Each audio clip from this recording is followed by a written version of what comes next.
Greetings, this is the Sarcasm Detector coming to you from the Janolan Dyson Sphere in the Delta Quadrant. Today we are going to be shaking down the Xindi-Primate Ateleth Dreadnought Cruiser T6.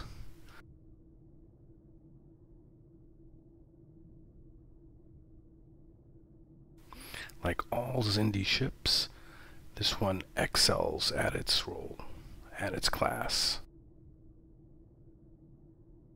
I do not think there is any bad Xindi ships, and this one is not the exception.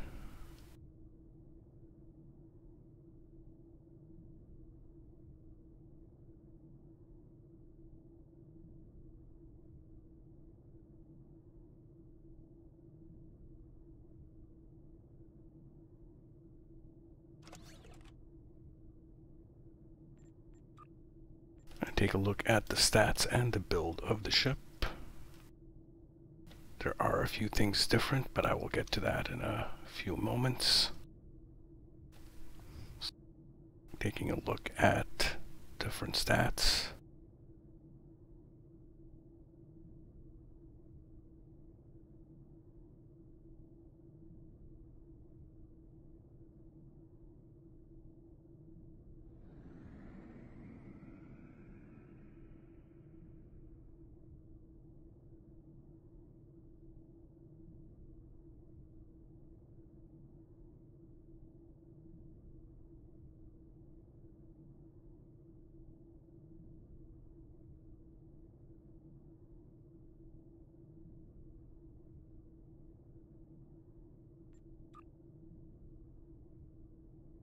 I already have some of the masteries on this ship. We'll take a look at them.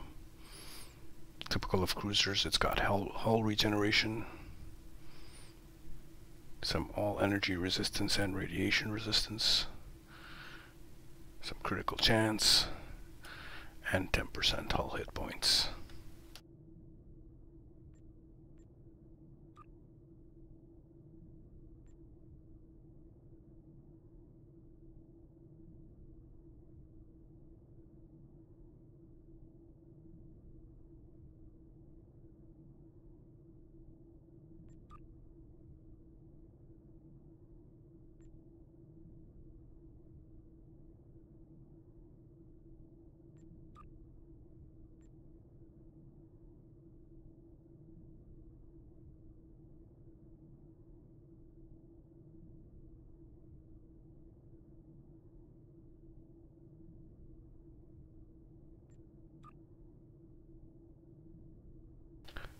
Running a reciprocity build here, so I do not need to double up on any of the tactical powers or the intel power.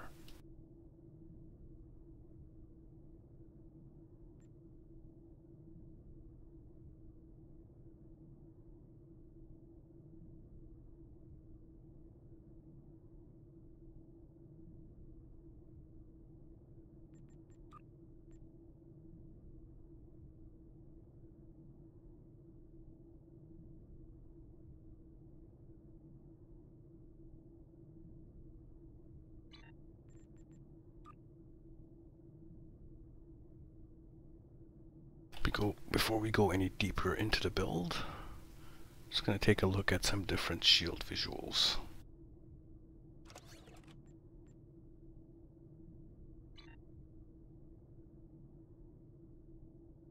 This here is the Elite Fleet Shield, Res B.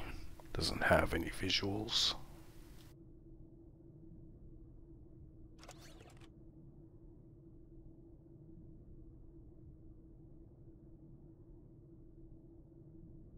Counter Command Shield.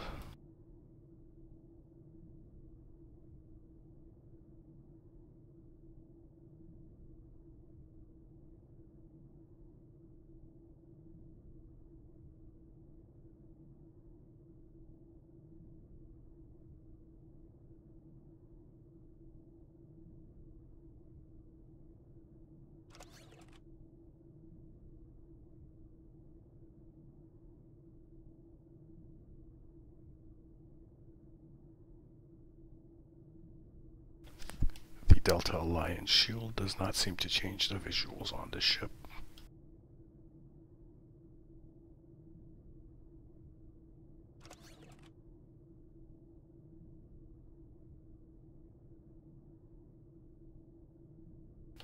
the Breen shield.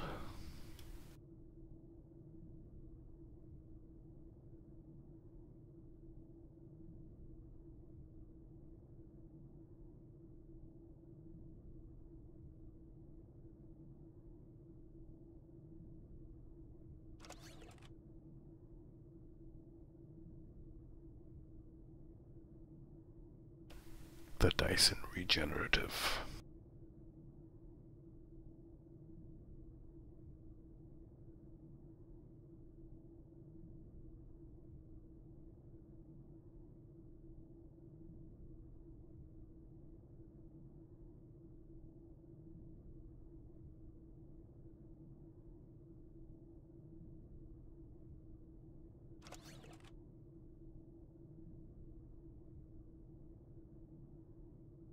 The Nukara shield.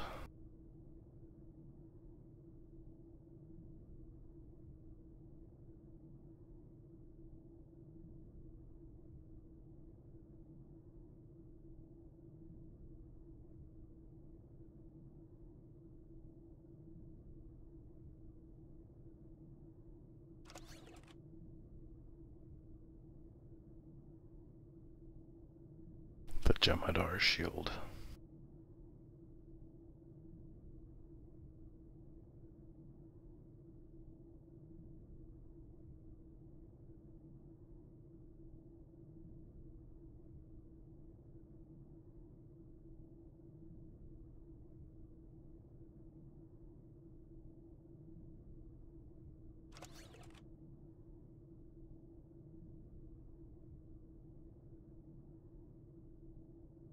The Mako shield.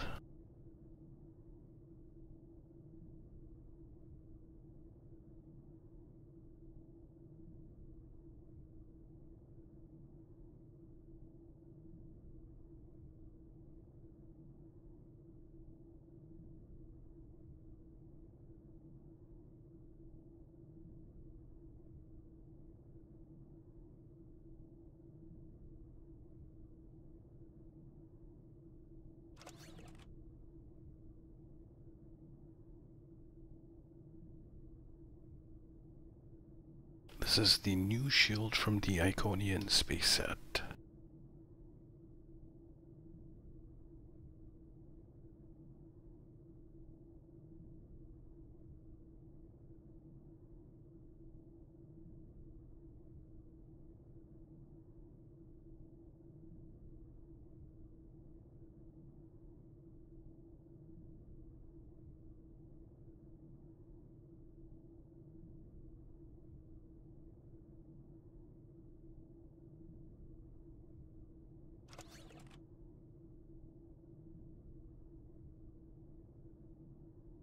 The Riemann prototype shield.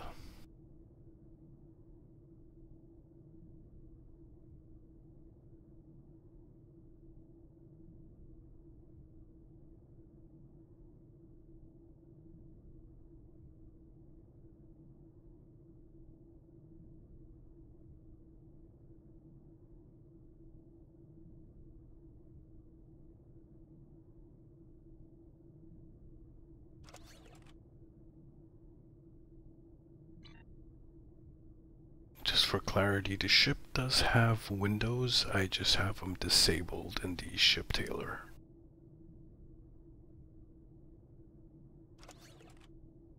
Gonna go into a little bit more detail about this build.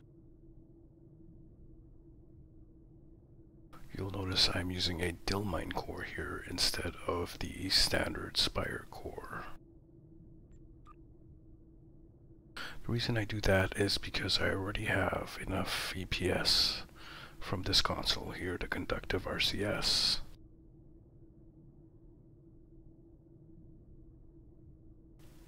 What this does is my overcap is at 187, and with emergency power to 3, weapons 3, and the plasmonic reach, my weapon power reaches exactly 187. So I do not need more EPS from the warp core. This means I can pump a little bit more power into the auxiliary subsystem. And since this one has a +5 maximum auxiliary power, I can hit about 127 power in auxiliary.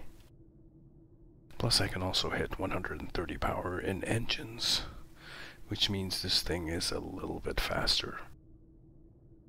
Of course, the 3 plasma burst consoles with the chemosite. And this thing is very deadly. You'll notice I have the Iconian space set in here. We'll take a deeper look into it.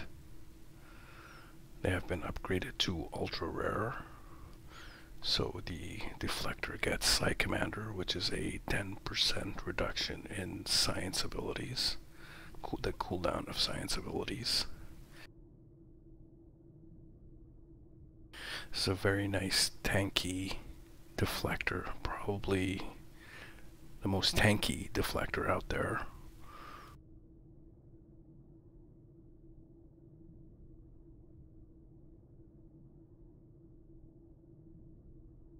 The Hyper Impulse engine.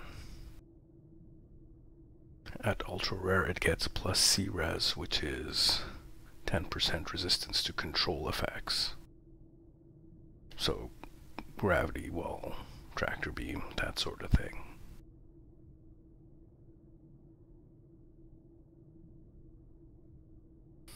Again, a very tanky Hyper Impulse engine.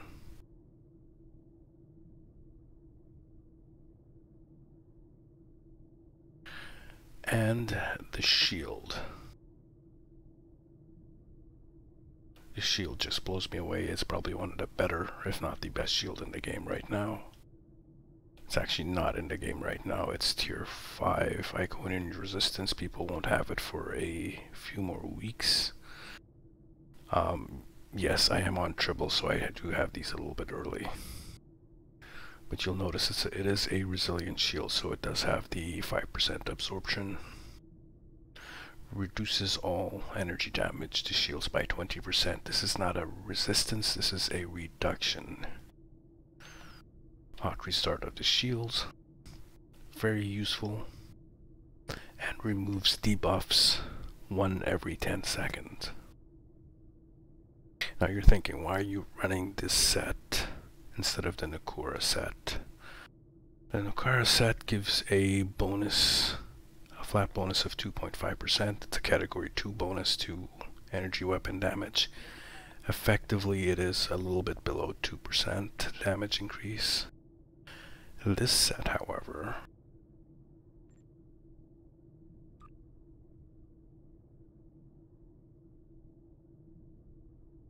taking a look at the 3-piece set, when firing energy weapons, 5% chance, plus 15 all energy damage for 8 seconds to all allies within 10 kilometers. Stacks 3 times. So this bonus is actually a base damage bonus. At 3 stacks it comes to 45%, which is 7% effective damage increase to everyone, all allies within 10 kilometers. So not only your teammates, your pets, targetable torpedoes, things like fleet support, Nimbus pirates, photonic fleet, eject warp plasma, they all get the bonus. And if there are multiple people with this 3 set, it does keep on stacking.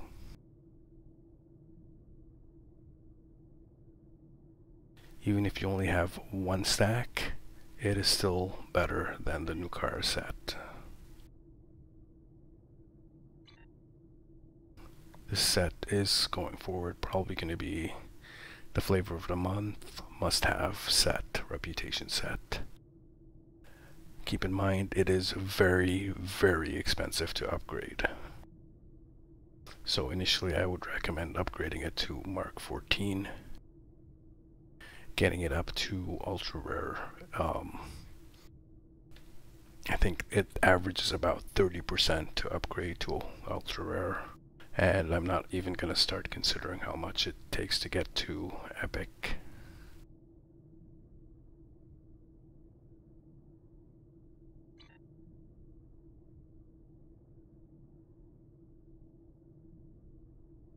These things on the side here are the hangar bays. It's going to show you how the ships launch. One from each side. Now these pets are still bugged. They are fixed here on Tribble, but on holodeck they do still launch the advanced fighters. That fix should be coming to holodeck very soon.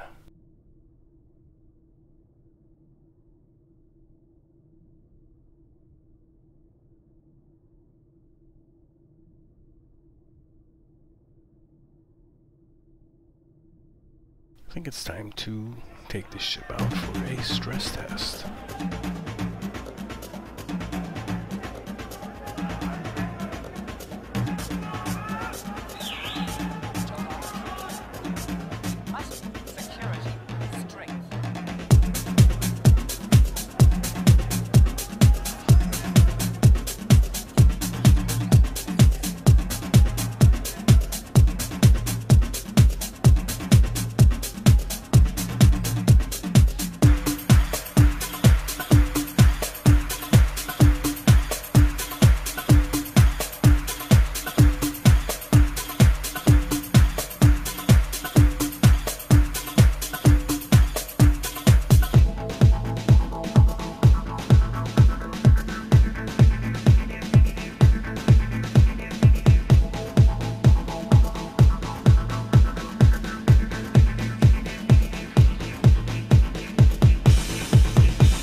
دلوقتي زي الهوا.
Kind of looks like something from Star Wars, one of those desert racers.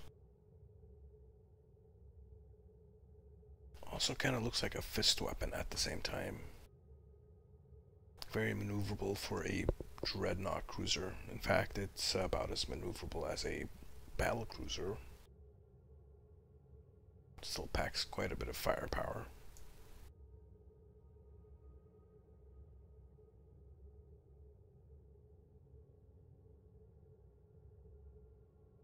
Probably not the best Dreadnought cruiser out there, but it's better than most of them.